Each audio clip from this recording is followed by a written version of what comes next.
Donc tout d'abord, on avait 3 objectifs. Le premier, c'était de renouer les échanges entre les habitants. Le second, de créer un rapport quotidien au végétal.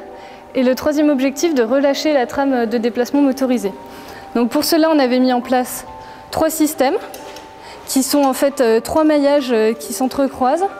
Donc le premier système, c'est la mobile. Ensuite, en 2060, l'idée serait de mettre en place le système de la sauvage et de la cultivée. Donc il ne resterait donc que la mobile, les lieux de circulation des véhicules et des transports en commun. Et cette mise en place de sauvage et de cultivée permettrait d'apporter des nouveaux modes de vie dans ces nouvelles voies.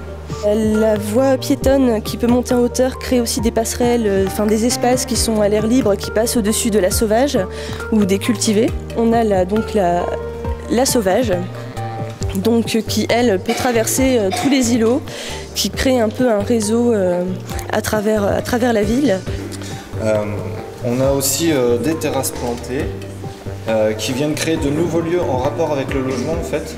Chaque logement va disposer de sa terrasse plantée, des lieux qu'on peut en hiver utiliser comme lieu d'agrément et en été qu'on peut utiliser pour les cultures. Donc, sur cette coupe qui se trouve à ce niveau-là, ici sur la maquette, donc on voit bien en fait que le rez-de-chaussée est libéré. La mobile est aussi en fait le lieu des transports plus importants à l'échelle de la ville.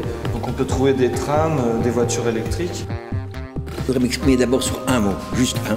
Bravo. C'est formidable, vous avez fait très fort. Je trouve que c'est une très très belle présentation.